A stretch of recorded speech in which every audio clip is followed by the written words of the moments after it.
guys, I've been wanting to do a closet tour for a while now. I mean, I haven't made any videos. Some of you know I've been going through a lot of family medical issues, but this is my happy place, so I wanted to share it with you. The room I'm going to be showing you is actually the room that was once my living room, and I converted it into my makeup studio slash closet, which sounds probably a little crazy, but in my house it worked, and I have a very chill boyfriend who didn't care. So let's get started with the tour. I'm going to try to keep this brief, but you guys know. So this is my closet. I'll give you a full tour, but that's kind of the overview of it. So as I step back outside of my closet, it's off of my living room, and I just put up curtains to kind of create like a division. I don't normally obviously have my Christmas tree in here, but I really liked the lighting it created when I don't have all the other lights on.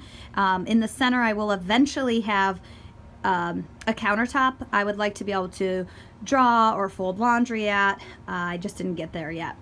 So this is my same vanity setup that I started with. I have the Hollywood lighting, and then this is a computer table that was my first vanity, and it's just worked really well. I've added a bunch of beauty organizers, and that's really helped me as I expand my collection. And then I did put in a shelf for overflow makeup products. From there you go into the long clothing mall. This is all set up with professional hardware. I was lucky enough that when the last store, or one of the stores I worked at, closed, I was able to get the hardware. So you can see it's set through professional stanchioning, and I'm able to move what we call in retail as like bin bars or jet rails. I can move these up and down as I please, which is really great. I have things organized by like type. So, you know, I have tank tops into sweaters, crop tops into regular length, flannels into cardigans. The retail person in me also, you know, color-coded light to dark, of course. And then I have my sleepwear on that shelf there. As we transition back around to the other side of my closet, I do have one extra set of clothing here. I like to put my longer items, pants, dresses, etc. And then I did make some more shelving for folded items and additional accessories. This is one of the things that came out, oh, there's me in the mirror. One of the things that I think came out the best is my little jewelry wall.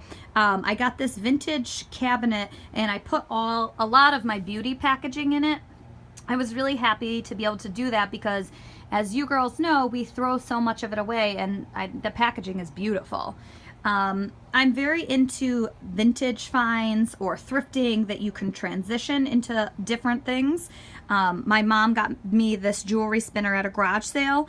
This is actually a frame that I had my boyfriend put hooks on for me.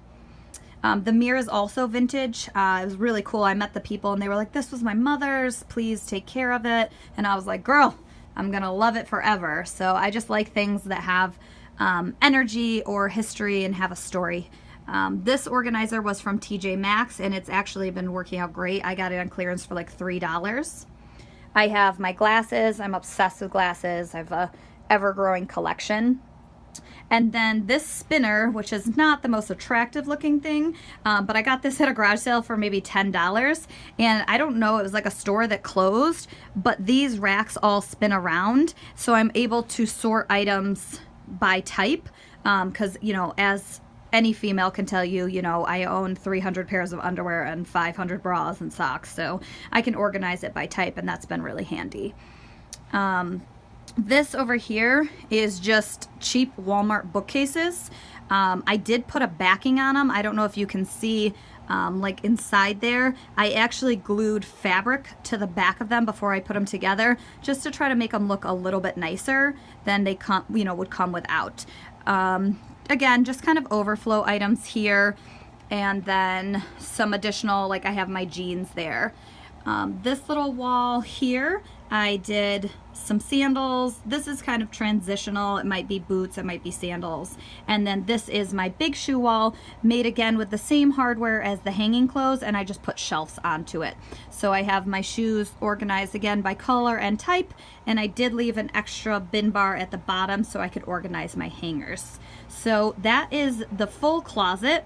That is the full view of it. I do like to keep an empty rolling rack, or wardrobe, depending upon what you want to call it, but it's just nice as I have laundry and things, I can hang them here to dry or before I get to sort them into the appropriate sections. So that's kind of the other side of that wall. And then this is another fixture that I got from a store I worked at. They were using it to hold stuff by the register, and they ended up swapping to something else, and I was like, yes, you can come home with me. So this is just additional storage. You know, I have things like my beanies in there, and then I actually sorted my bralettes into the top by type, which looks a little gross right now, but it's pretty handy to be able to get right to what I need. So that is my full closet. I actually kept it pretty short and sweet, or tried to. I hope you enjoyed this video. If you have any questions, comments, please make sure to comment that down below, and I will make sure to get back to you. But I hope you enjoyed. Thanks so much, guys. Bye.